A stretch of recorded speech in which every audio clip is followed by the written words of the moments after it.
বন্ধুরা, টেস্টফুল তরকাতে আজকে দুপুরের মেনু হচ্ছে এই যে ভাত রান্না করেছি।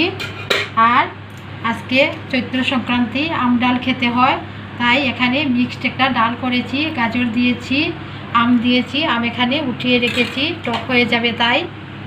আর এখানে একটা মিক্সড সবজি করেছি, সব সবজি দিয়ে মিক্সড সবজি করেছি। আর এদিকে আছে তিতো করলা আর আলু দিয়ে ভাজা করেছি, আজকে তিতো খেতে হয়।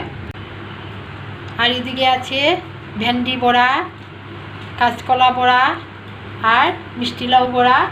আর এদিকে কাঁচা টমেটো, বড়ই আর কাঁচা আম দিয়ে একটা আচার করে নিয়েছি। আর আছে লেবু। তাই আজকে আমরা খাওয়া শুরু করে দিচ্ছি। আপনারা আমাকে কমেন্ট করে জানাবেন আর লাইক শেয়ার সাবস্ক্রাইবও করবেন। ধন্যবাদ আপনাদেরকে।